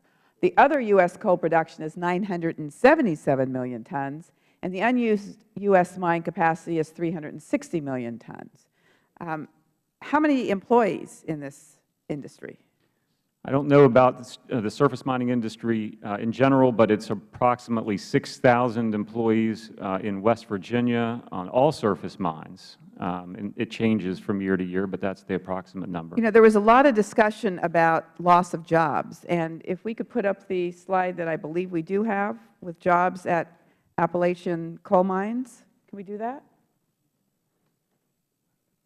Well, if we can't do that, this is a chart that suggests actually, there it is up on the screen, that jobs have actually increased. Here we are in the middle of a recession, and jobs in coal mining have increased, even though that green line denotes that the demand for Appalachian coal at U.S. plants has decreased. The number of jobs have actually increased. So my big concern is talking about something that I don't think has been addressed yet. There was a West Virginia University study, scientific study by two doctors, Drs. Ahern and Hendricks, that found that there was an increased risk of babies being born with defects of the circulatory or respiratory system by 181% living around mountaintop mining areas. The coal industry's response to this study was outrageous. Now, I'm not attributing it to anyone who is at this table, but the response was to this study, a scientific study, that it's probably not due to the mountaintop coal mining, but probably more likely due to consanguinity, which is another way of saying inbreeding. Now, that became quite volatile, and I think the representative who made the statement retracted it. But either it's a serious problem relative to birth defects, or it's not. It doesn't have anything to do with inbreeding. So, Mr. Loveit, do you have any comments that you'd like to make? Well, remarkably, that statement was made by a lawyer. I mean, it's a terrible statement. Clearly, the coal industry does what it can do to shift emphasis elsewhere. There's no doubt that living near one of these mines is very difficult. There's blasting all the time, dust, water's contaminated. EPA has determined that 9 out of 10 streams downstream from a mountaintop removal mine are impaired. It's living in an industrial landscape and very difficult for people to live in. They breathe dust with particles in it that are bad for them, and the water is bad because of these mines. Now, I just want to be clear, this is not about all mining. I'm only talking about large-scale mountaintop removal mines. Those mines are very destructive to the environment and to the communities near them. I think my time's almost expired. I'll yield back. Thank the gentlelady. Mr. Loveit, just let me ask you one quick question before turning to Mr. Kelly. Do you think all mountaintop removal mining should be stopped? Yes. Let me ask you, but isn't that, if that, in fact, if you believe that, that's fine, I guess, But shouldn't that be decided by the elected members of the United States Congress, elected members? It should be a decision made by the legislative branch of government, correct? It should be, and I believe Not a it has. decision made by going to court and doing it that way. No, I don't agree with that. I think that going to court is a way to make sure that what Congress has passed is actually enforced. But no, just for the record, you believe that should be a legislative question whether there should be mountaintop mining? Without question. Okay, thank you. Mr. Kelly is recognized. Thank you, Mr. Chairman. Mr. Hamilton, in your testimony, you mentioned nearly 700 permits in West Virginia are up for renewal in the next couple of years. Can you tell us more about the effects that will be if these permits are not renewed in a timely manner? Well, we think the effects would clearly be devastating. At the current time, again, there's a universe, as I mentioned in my earlier comments, of near 1,000 permits of some type that are pending or must be acted on here currently. And over the next 24 months, there's an additional 700 to 800 permits which must be renewed. And those permits come primarily from 2 watersheds in the state of West Virginia that represents about half of our production. And they are not limited to the 1 or 2 true mountaintop removal operations we have currently in the state of West Virginia. But they, again, we have 1 or 2 approved mountaintop mining operations in the state of West Virginia. We have a number and a variety of surface mining operations which often get lumped into the category of mountaintop removal mines. But the 700 permits, 800 permits pending represent about half of our state's production from basically two watersheds, and those come from underground mines, surface mines, small auger mines, again, just the whole gamut of. Yeah, and I got to tell you, I think the purpose of today's hearing is about this permitting or lack of permitting or the inability to get permits done in a timely manner. And then we start talking about water, and I understand water and the importance of clean water to everybody. A couple of months ago, we had people from the gas company, the gas industry come in. They started talking about the Marcellus Shale and the fracking. And just from my past background, I know that fracking isn't new. It's 60 or 70 years old. But the question always becomes then about water and what's going to happen to the water and how it's going to contaminate the water. If you could, and maybe, John, you can weigh in this too because you're doing some of the drilling right now. But, I mean, I think there's a misconception out there about how much water is be affected by this, and if you could, just a little bit about the people's perception of what coal mining is doing to the water, and also the Marcellus. It cleared up a lot of problems for us as far as fracking and the fact that it can be done very safely, it can be done effectively. I think some of the problems are wastewater. It's not so much the actual fracking process, but the treatment of the wastewater. So if you could, just a little bit weigh in on that. And it could be anybody. I can speak to that. You know, we've been through over 350 permitted mines over the past 30 years. Each and every one of those mine sites requires a full permit application. Within that permit application, most important to our regulators, which is the Pennsylvania DEP, or at least had been, is that we can mine the coal with no impact on the water resources of the Commonwealth, whether it be via discharges, private or public water supplies. If we can't demonstrate that in the permit application, we will not secure a permit from the Pennsylvania DEP, period. And I think this is important because you have a chance now to explain some of these things. We talk about conductivity in the water. And my understanding that is a bottle of water, a sports drink, has actually, doesn't a bottle of water, a sports drink, have more conductivity than the EPA will allow in a particular source of water that we emit? So, I mean, I think it's important that when you understand the overreach and how far this gets, and it goes way beyond what the average person would understand. If you could just explain a little bit about this conductivity, John. If one would look at the label on a bottle of San Pellegrino drinking water, and I believe the numbers, total dissolved solids in that bottle of San Pellegrino is 780. In the impaired streams, such as the Monongahela River Basin, we are going to be imposed, due to the new EPA regulations for impaired streams, a maximum of 250 parts per million sulfates. So a bottle of San Pellegrino is 3 times that of what we can put out of the end of our pipe out of any coal mine. That's pretty tough.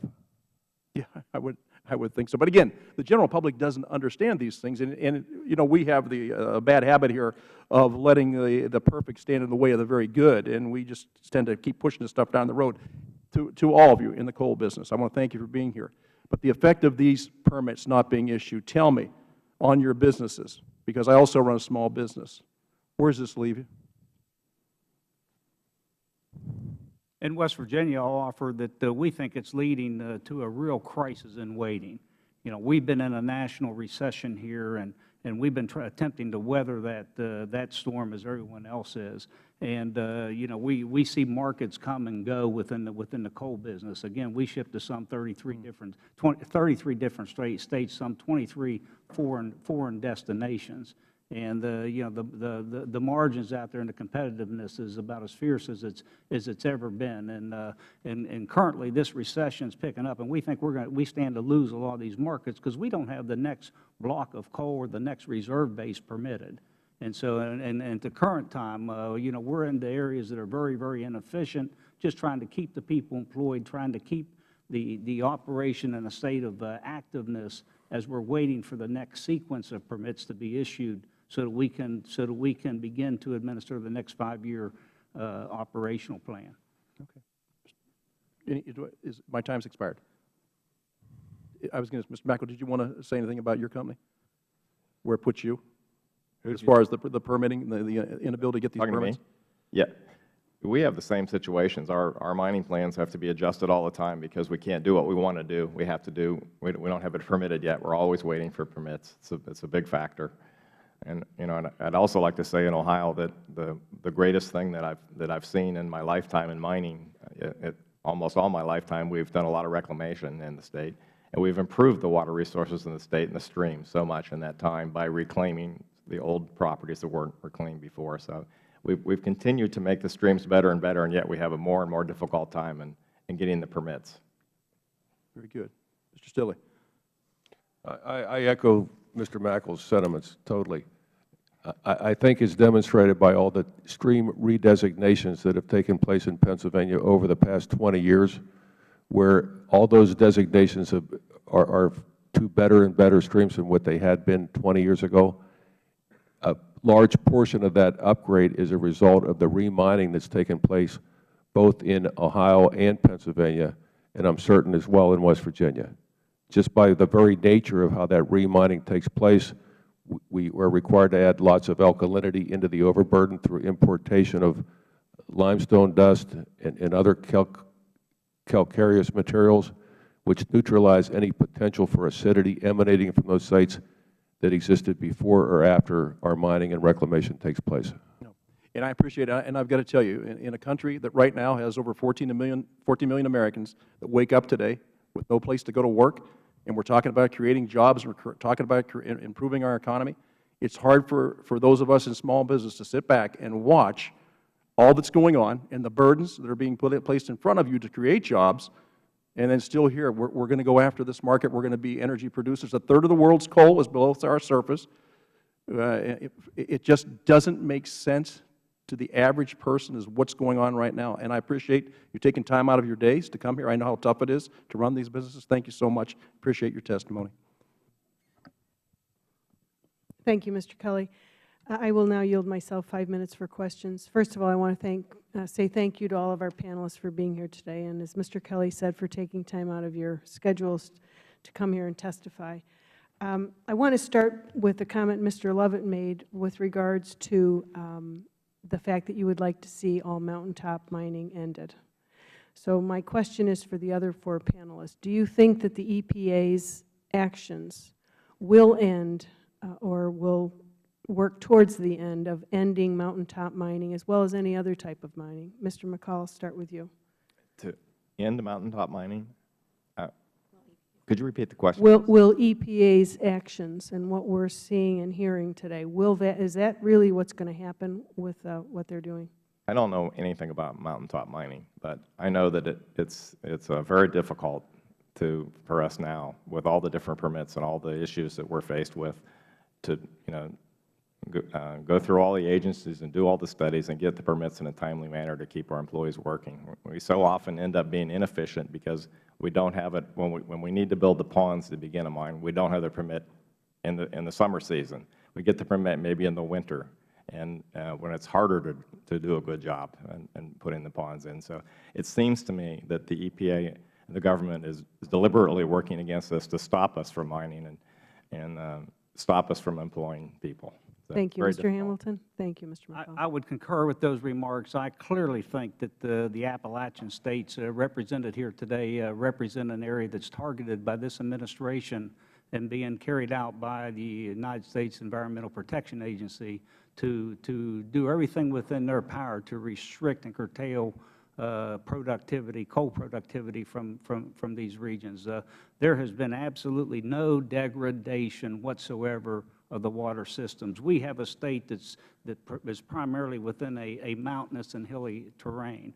And so every impact, every earth-moving operation of any kind, whether it's putting a highway through our state or a shopping center, mall, or a mining operation, has some impact on ravines or hillside troughs that only carry or pass water during a precipitation event. We have the most stringent water quality standards enforced anywhere in the world in the state of West Virginia. And we have a booming tourism industry where people come from all over the nation to participate in our outdoor recreational fishing and hunting, canoeing, whitewatering. And so we're real proud of what we do. But we think that's all in jeopardy right now. Again, we think that this area is targeted for whatever reason. And we do have a crisis in waiting. Thank you, Mr. Hamilton. Mr. Horton? Yes, ma'am. I do believe that their activities will end not only mountaintop mining, but very much of the underground mining in our state, and not only our state, but the state of Virginia and Kentucky as well. You know, we have to have a permit to store our overburden in order to begin mining, whether it's underground, highwall miner, or surface mining.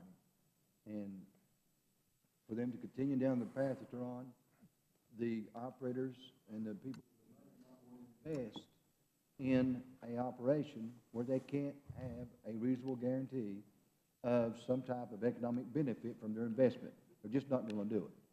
And that's the absolute truth. Thank you, Mr. Horton. Mr. Stilly? I'd have to say the answer to the question is a definite yes. And not only will it eliminate mountaintop removal mining, but all surface mining as we understand it today. Very simply by the nature of delays, the inconsistencies, and the uncertainty that it creates about trying to secure a permit. And if you don't have a permit, you can't go to work, you can't comply with contractual obligations, you can't keep your men and women working on a full-time basis. Thank you. You know, we hear so often the word balance and how important it is, whether it's in law or whether it's in regulations or whether it's with government oversight. There is a balance. And that balance, and I look at this side of the ledger and I see we're talking about thousands of jobs, millions of dollars of tax revenues, community benefits, schools, hospitals, health care for communities, businesses, small businesses. You know, Mr. Hamilton, you talked about a recreation industry in West Virginia. All of these things hang in the balance. And it concerns me greatly that this regulatory agency is reaching, far-reaching, to the point where it will hurt these states and these industries to the point where it just doesn't impact the coal industry. It impacts communities and towns and millions of people. So I want to thank all of you for being here today. I see my time has expired. Does anyone else on the committee have any other questions? I just want to say, apropos of what Chairman Issa said, in terms of a field hearing, I hope we have a chance to go to the Coal River Valley in West Virginia, because notwithstanding what the gentleman here say from the industry, there's been pretty serious complaints and documented reports about poison water, massive sludge dumps, floods, tumor clusters. And I think it's important to get that side of the story as well. And I appreciate the indulgence there, Madam Chair. Again, thank you to all of our panelists for being here this afternoon, and we will look forward to coming down and seeing these reclaimed areas and seeing what you do. Thank you very much. Oops, that's right. We're now going to call the third panel. That's right. Sorry.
We will now welcome our third panel.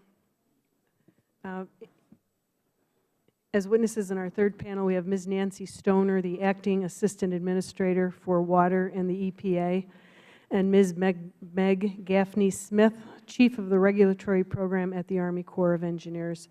Pursuant to committee rules, all witnesses will be sworn in before they testify. If I could ask you to stand, please raise your right hand. Do you solemnly swear to affirm? Do you solemnly swear or affirm that the testimony you are about to give this committee will be the truth, the whole truth, and nothing but the truth? Let the record reflect both witnesses answered in the affirmative. Thank you. We'll begin this panel by asking each one of you to give your opening statements, and just to allow time for further discussion, if you could limit your comments to 5 minutes, we would appreciate it. Ms. Stoner, you may begin. Thank you, and good afternoon. I'm Nancy Stoner, Acting Assistant Administrator of the Office of Water at the U.S. EPA. I appreciate the opportunity to testify before you on EPA's work to protect America's waters, including those in Appalachia. Let me start by repeating something that EPA Administrator Lisa Jackson has said many times. Americans do not need to choose between having clean water and a healthy economy. They deserve both. EPA is committed to work together with coal companies, states, the Army Corps of Engineers, and other Federal agencies to reduce coal mining pollution and protect the health and environment of coal-field communities and protect the nation's economic and energy security. We at EPA have a responsibility under the Clean Water Act to ensure that surface coal mining projects do not impair water quality or endanger human health or environmental health. We're committed to fulfilling that responsibility because we believe that every community deserves our full protection under the law. In the last 2.5 years, we've worked with our Federal and State colleagues and with mining companies to design projects so that they do not adversely affect water quality, so that they can move ahead. We all want our communities to be successful. Public and ecosystem health is an essential part of this equation, and clean water is essential to the health and well-being of every American. When the water is polluted, the community struggles, as we've seen in parts of the world where people have inadequate access to clean water and are forced to rely on contaminated sources. Healthier watersheds means healthier people.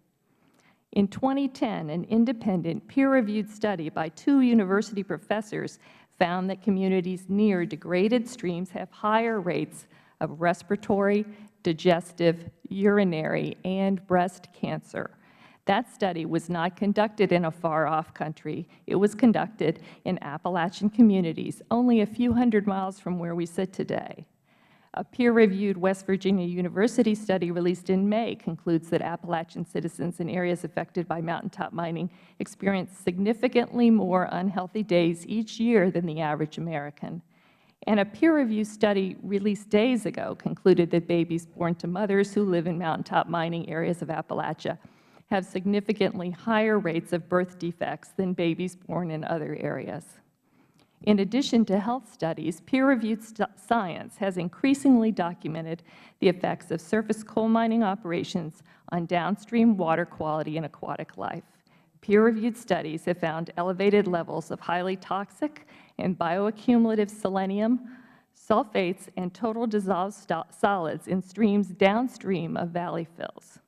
Studies by the West Virginia Department of Environmental Protection and independent scientists have emphasized the role of high selenium levels in causing developmental effects in fish. Peer-reviewed studies by EPA scientists have concluded that the environmental effects of surface coal mining include resource loss, water quality impairment, and degradation of aquatic ecosystems. It's been a high priority of this administration to reduce the substantial human health and environmental consequences of surface coal mining in Appalachia and to minimize further impairment of already compromised watersheds. In carrying out this goal, we've demonstrated a constructive approach in our work together with the Army Corps, with the states, and with mining companies. And do you know what we've found? When people of goodwill work together, we're able to find approaches that allow mining companies to move forward without degrading water quality. And that's what we're working to accomplish every day at EPA, protecting lives and livelihoods. Let me make 2 specific points. First, EPA has not placed a moratorium on coal mining permits. More than 100 Clean Water Act permits have been approved for Appalachian coal mining operations in the past 2.5 years. EPA's regional offices work every day to review these and other permits, and they work with companies, the Army Corps, and other Federal and State agencies to discuss and resolve issues that emerge. At the end of the day, the permits that are being issued provide improved environmental and health protection for Appalachian communities, as well as jobs and economic and energy benefits to citizens of Appalachia. Second, initial monitoring data show that mines that use modern practices to protect the environment can achieve downstream water quality well below levels of concern. These mining operations are designed to protect water quality and human health while also mining coal and providing jobs. It's being done at mines in Appalachia today. In conclusion, Madam Chairwoman, science has told us that when we don't protect our waters from coal pollution, our communities and future generations will suffer. The costs of pollution are borne by the citizens of Appalachia who drink the water, breathe the air, and sweep the coal dust from their homes. As leaders, we should be taking every possible step to help keep them healthy and working together to provide a clearer path for the future of coal, a path that ensures the health and prosperity of Americans living in Appalachia and the energy future for our nation. Senator Robert Byrd stated eloquently that, quote, "The greatest threats to the future of coal do not come from possible constraints on mountaintop removal mining or other environmental regulations, but rather from rigid mindsets, depleting coal reserves, and the declining demand for coal. The future of coal, and indeed our total energy picture, lies in change and innovation." I sincerely respect Senator Byrd's challenge to all of us to embrace the future. EPA is doing so every day in its work to review permits and ensure they provide a path for mining coal while preserving the health and welfare of Appalachian communities. We'll continue to work with our Federal partners, State agencies, the mining industry, and the public to fulfill our common goals of reducing adverse impacts to water quality, aquatic ecosystems, and human health. Thank you. Thank you, Ms. Stoner. Ms. Gaffne Smith. Good afternoon, Vice Chairman Woman Burgle, Ranking Member Cusinich, and members of the subcommittee. If I could interrupt, is your microphone on? Yes. I am Meg Gaffne Smith, Chief of the Regulatory Program for the U.S. Army Corps of Engineers. Thank you for the opportunity to discuss our regulatory authority under Section 404 of the Clean Water Act and our involvement in surface coal mining activities. The Clean Water Act requires the Corps to regulate the discharge of dredged or fill materials into waters of the United States, which would include streams and wetlands in Appalachia. It's important to note that when I use the term streams, I am referring to a very large category of water bodies ranging from major rivers like the Potomac to smaller headwater, intermittent, and ephemeral streams. Activities that are similar in nature and that are expected to cause no more than minimal effects individually and cumulatively may be authorized by a general permit. Activities that do not meet the criteria for a general permit are processed under a standard individual permit procedures, which have an opportunity for public notice and comment, project-specific environmental review, and a public interest determination. The Corps can only authorize those activities that are not contrary to the public interest and may authorize the least environmentally damaging practicable alternative, so long as that alternative does not have other significant adverse environmental consequences. The Corps is neither an opponent nor a proponent for any project. Our 38 district commanders are responsible for making fair, objective, and timely permit decisions. Various components of surface coal mines, such as valley fills, sediment control ponds, stream mine-throughs, and road crossings, typically involve the discharge of fill material into waters of the United States. In the Appalachian region, these activities usually occur in small ephemeral and intermittent streams in the upper reaches of these watersheds. When considered in a surface area context, the stream and riparian areas within the Corps' scope of analysis usually represent a very small percentage of the total acreage involved in a large surface coal mining project.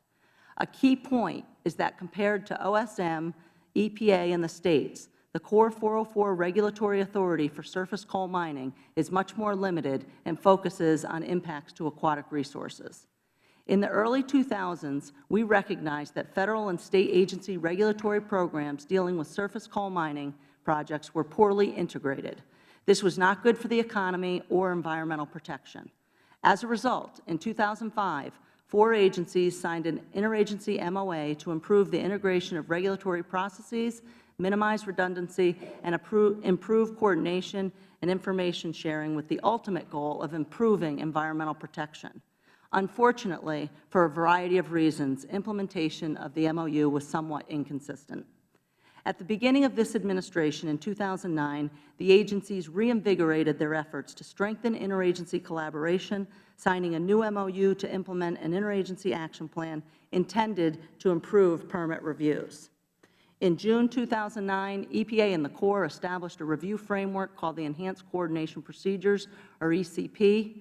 The ECP applies only to permit applications that the Corps had previously public noticed or coordinated with EPA as of March 31, 2009. The purpose of the ECP was to provide the agencies with an opportunity to more closely coordinate on these projects. Of the 79 applications that were on the final ECP list, 8 permits have been issued and 50 applications have been withdrawn for a variety of reasons. 21 applications are still pending.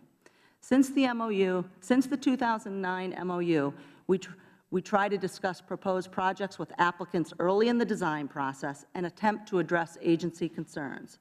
For example, thus far in 2011, our collaborative review with EPA and other agencies has resulted in the issuance of 18 permits for mining-related activities in the Appalachian districts. We work with applicants to improve the ecological success of stream mitigation, applying lessons learned from successful projects, and by conducting joint agency permittee site visits. In November 2010, the Corps implemented an impact mitigation assessment tool to more effectively and efficiently evaluate impacts and proposed mitigation measures. The Corps understands and appreciates the economic importance of mining to our economy and our national energy security. We are also aware of the environmental concerns associated with surface coal mining. We work with agencies and applicants to avoid or reduce these impacts. The heart of the Corps' regulatory program is the public interest review process, which is designed to produce fair and balanced permit decisions, which includes protection of the aquatic environment. I appreciate the opportunity to be here today, and I will be happy to answer any questions you may have. Thank you. Thank you both very much for your opening statements. I now yield the gentleman from Pennsylvania 5 minutes for questions. Thank you, Madam Chairman.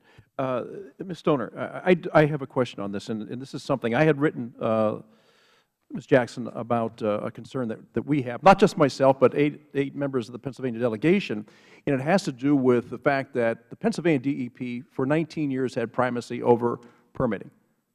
And all of a sudden, the EPA came in and said, you know what, we need to step in now and do that.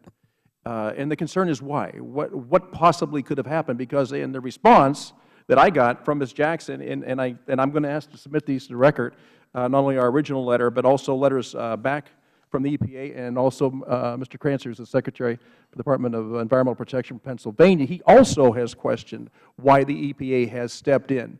And is there something that I'm not understanding, or something that happened? Oh, you have to do that without objection, I'm sure. So without objection? Without objection. Okay, thank you. If you could. Yes, thank you for that question. Pennsylvania has primacy over the Clean Water Act 402, the Pollution Control Program. That has not changed, and EPA continues to work on a regular basis with the State of Pennsylvania in its role, which is a role of oversight. So we look at particular problems. So some of the correspondence that I've seen has to do with discharges of pollution into already impaired waters. Those are waters that are polluted already, and the permit, for example, doesn't have a limit for the kind of pollutant that's being discharged. That's the kind of issue that EPA raises in comments that it submits to the State. The State is the permit issuing authority in Pennsylvania.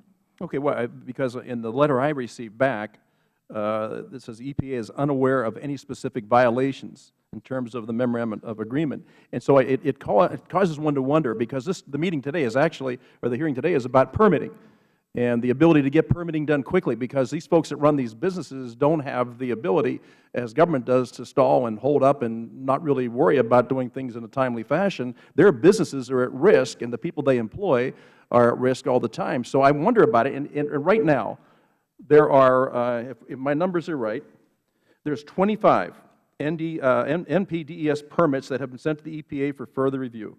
And can we get a commitment from the EPA on when these permits will be reviewed?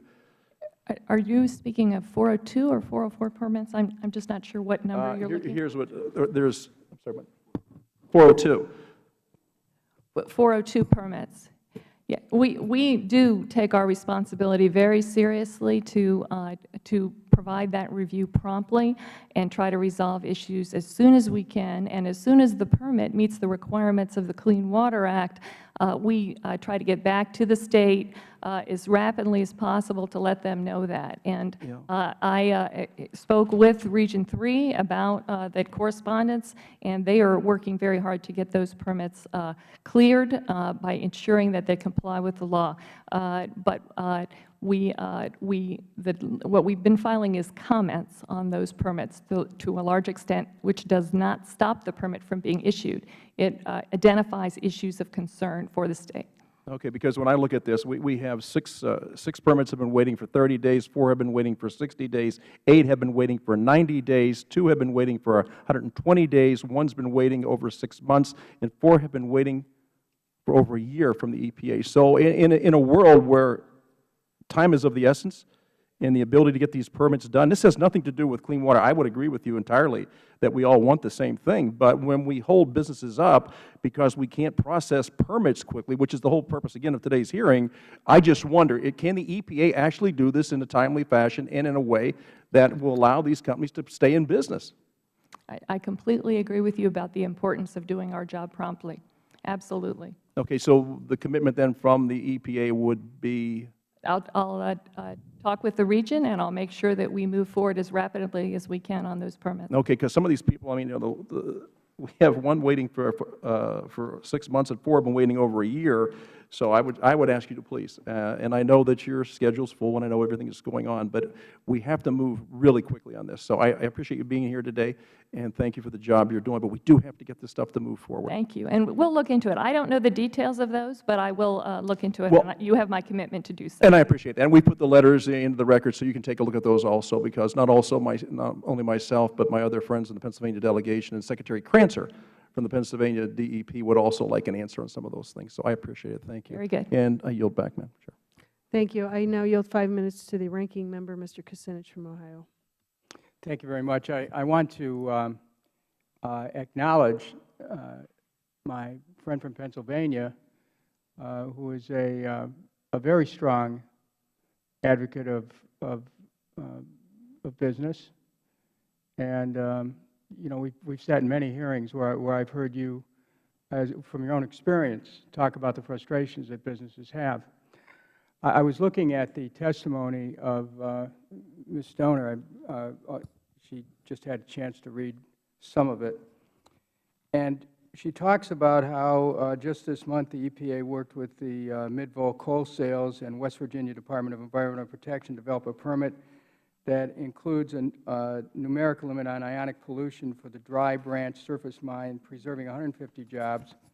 And then later on, she talked about how the EPA and the Corps worked together with Hobit Mining, Inc. in early 2010 to authorize a project that reduced stream impacts by 50%, enabled continued coal production, protected jobs of more than 350 miners. The thing about your testimony that I found striking in view of the previous panel was when you cited peer-reviewed public health literature in speaking of potential association between negative human health effects and the documentation of coal mining activities. Peer-reviewed public health literature has primarily identified associations between increases in surface coal mining activities and increasing rates of cancer, birth defects, and other serious health consequences in Appalachian communities. Now, that's a direct quote from your testimony.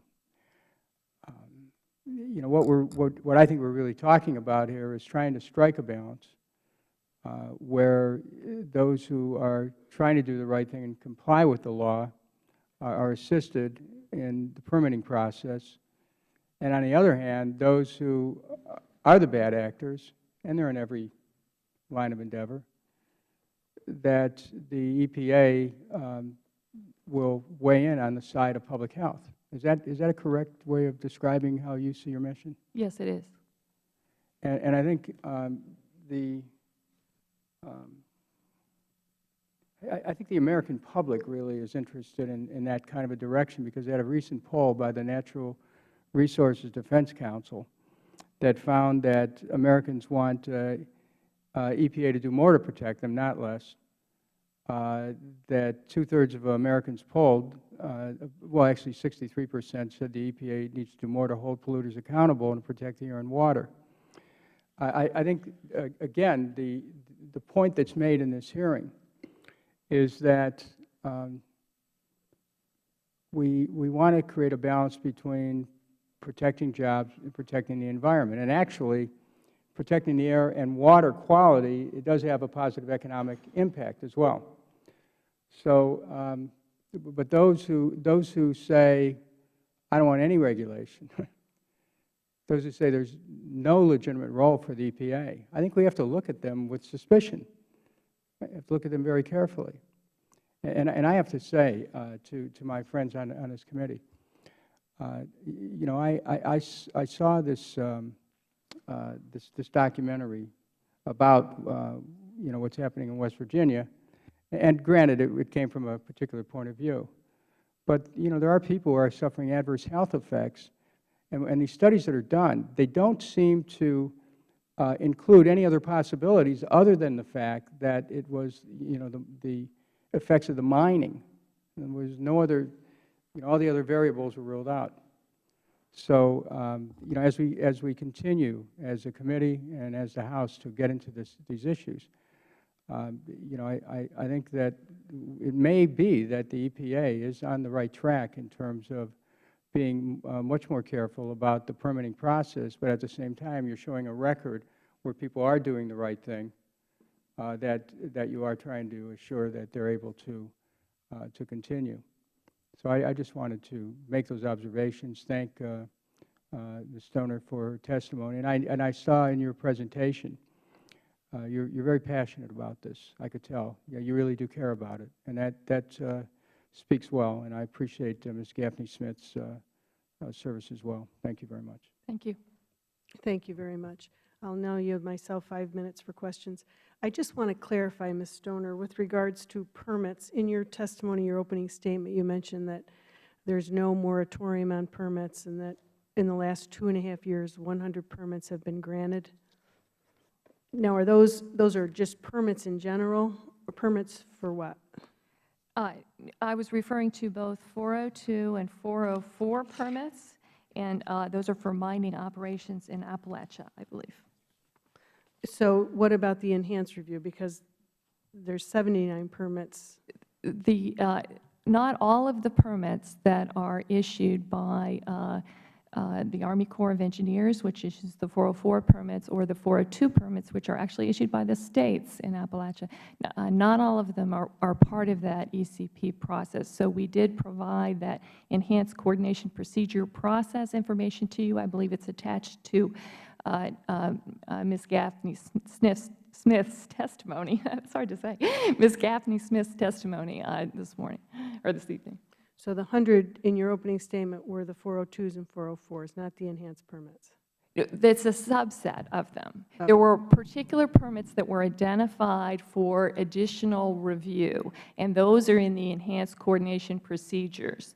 And there are 79 that were identified there in the chart that was attached to the testimony. It identifies what the status is of all of those. My understanding of 2 of those are currently in review. One has been proffered, I believe, one of those 2, and there are 8 that have been issued. But there are lots of other permits that are also being issued at the same time through both general and individual permitting mechanisms, and that's what I was referring to. Okay. And Ms. Gaffne Smith, could you just speak to the 22 that were, or the 49, I'm sorry, the 49 that have been withdrawn? Okay.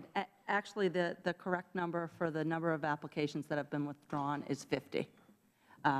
We have 50 applications that were withdrawn, and they've been withdrawn for a number of reasons. In some circumstances, the districts reached out to the companies to talk to them about whether or not they were ready to provide the additional information that was requested and whether or not they could provide that information within a timely manner. In other instances, the companies asked for us to withdraw their application, and therefore we did that. And so those 50 applications reflect those 50 of the 79 that were withdrawn. Okay, thank you. I want to speak to the issue that my colleague from Ohio, Mr. Cusinich, brought up with regards to, and this question is from Ms. Stoner, with regards to the new information in this increased cases of cancer. Being from with a healthcare background, this is of interest to me and certainly of concern to me. In your written testimony, you claim that the EPA uncovered new information under scientific review. However, the Army Corps of Engineers said that no such review was discoverable, and that, so I'm trying to understand, you're saying there's new evidence. Army Corps of Engineers said there was not any new evidence. We have a slide up on the screen, and this was from a letter the Army Corps sent to the EPA. It says a review of the bibliography attached to the EPA's letter does not reveal any research conducted by them in 2008. Excuse me. The study contains no new circumstances or information that the Army Corps of Engineers has not previously considered. So could you comment on that? Yes. My understanding is that we have 5 boxes of scientific studies that my staff have copied that are articles about the environmental and public health impacts of mountaintop mining from 2007 to the present, which was the time of the issuance of that, and we'd be happy to submit those for the record if you would like us to do so. We felt like there was new information that was very important there. I think there's already been discussion about the kinds of environmental impacts and the more than 6 miles of stream impacts from that particular proposed mine. Thank you. And let me just ask Ms. Smith, was the court made aware of this, or was this submitted for? What I can state about this activity, the spruce veto, is I have to be careful because it's an active litigation. But I will say that when the district commander reviewed the information that was provided by the EPA in the letter that you're referencing, the district commander, in accordance with our regulations, made a determination that there wasn't any new information which would be required in order to suspend or revoke that issued permit. Thank you very much. I see my time has expired. Yeah, if we can go have another round of questions, Mr. Kelly. Oh, I'm sorry. I just thank you, Madam Chair. I just want to make a quick comment because I know the days are running late. And I really thank you for coming down today. I know it's hard. Our schedule doesn't always allow things to run on time. But I did want to make a really clear comment that this really, the hearing today, we all want clean water and we want clean air. And I agree with Mr. Cusinich. That is a major concern. I would be the last one in the world to say that that's not what we want, because the truth of this is these people that are doing this mining, they live in the same community. They raise their children in that community. They're going to live there for a long time, and they want everything safe for their kids and their grandchildren. I think one of the things we fail to realize sometimes is that this is a business that requires, again, as I said earlier, a time is of the essence on this permitting. And in a country that relies on over 50% of its electricity generated through coal, and the opportunities this country has through the natural resources to be totally energy independent of anybody else in the world. We don't need to rely on people who don't like us particularly for our energy. When we look at this and we look at how some of these companies are being held back, that's my concern. I think that was the concern of the hearing today. So I want you to understand, I do appreciate what you're doing. Clean water is important to me also. I'm a father and a grandfather. I take kids out and I watch them play outside. I take them get drinking water and everything else, so I understand it. So I think sometimes we come across as people who are making too much sense and are not sensitive enough. But I do think that all of us have the same goals, and that's to make sure that we maintain the quality of the water that we have, make sure we get the best out of everything. But also, let's make sure that we're not holding back job creators from doing what they can do, and that is to turn this economy around and get us back to work. So thank you so much for being here today. I appreciate it. Thank you, Madam Chair. Thank you. I now yield 5 minutes to the ranking member, Mr. Cusinich.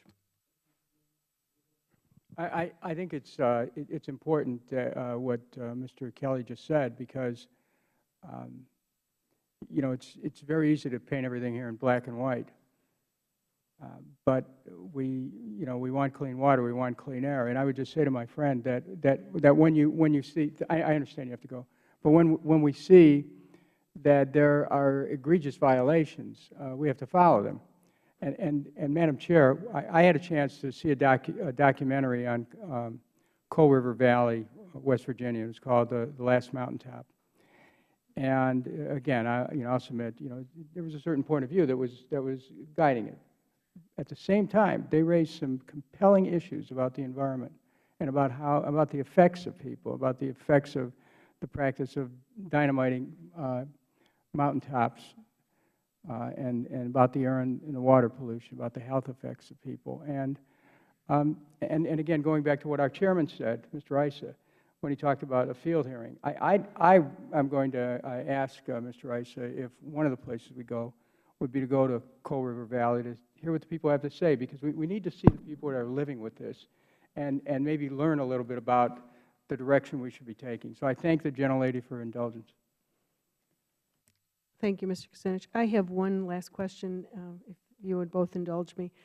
This also was in the letter, and I'm going to enter it into the record if there's no objection, a letter from the Army Corps of Engineers to the EPA dated September 30th, 2009.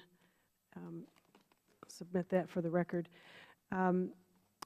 And we have the slide up on the screen. I'll read it. It says that, this is from the Army Corps of Engineers, further, the West Virginia Environmental Protection Agency has advised that the district's Spruce No. 1 mine is currently in compliance with their existing authorizations for the mine. Therefore, I have determined that no additional evaluation of the project's effect on the environment are warranted. The permit will not be suspended, modified, or revoked, and a supplemental EIS will not be prepared. So I'm trying to understand why then the EPA went ahead and revoked that license. But I'll ask you that question, but first I want to ask Ms. Smith if she has a comment on that. I don't have any comment on that. Was the district commander's position on that request from EPA.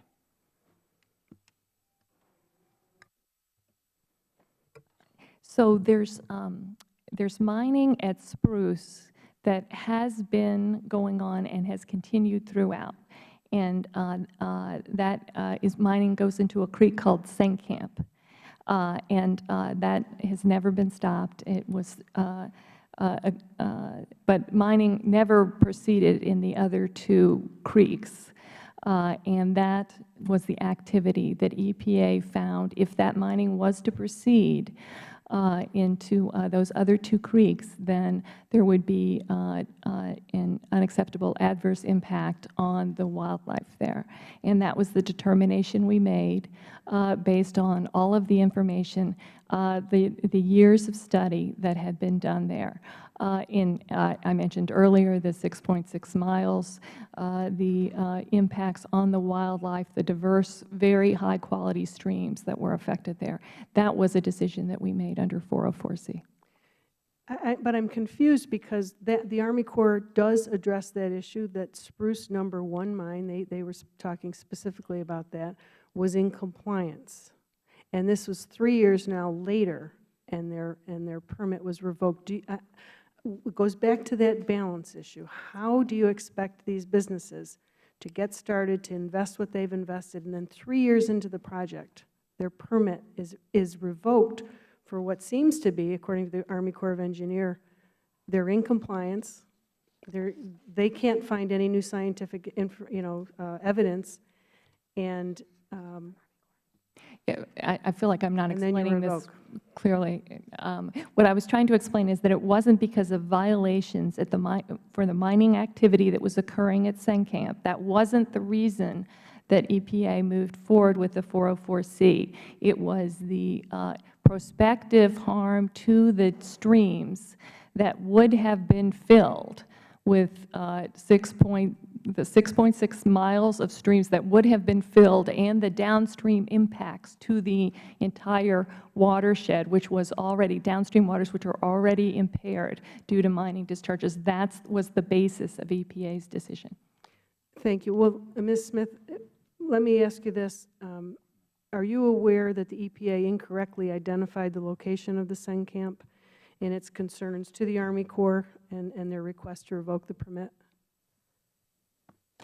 I am not aware of that. It's in the letter that the Army Corps sent to. It's in the 2009 letter, and I just can't speak to that because that's a district commander letter, and I don't have the facts at off the tip of my tongue. Thank you. Is there a way that you could provide us with whether or not the Army Corps, and you could provide that answer to the committee, whether or not the Army Corps was aware that the EPA used, they incorrectly identified the location of the Senkamp? Yes, ma'am. Okay. If there's no further comment or questions, we will conclude our questions. And again, we thank you for being here, for your commitment. I want to just again reiterate what the ranking member said, as well as Mr. Kelly. This is about a balance, and this is about keeping our air and our water clean so that the communities can enjoy it, but it's also a concern that the EPA stands squarely in the middle of jobs and getting this economy back on track and creating obstacles for these industries. So hopefully we can strike that balance and do what's right for this country. With that, this hearing is adjourned. Thank you.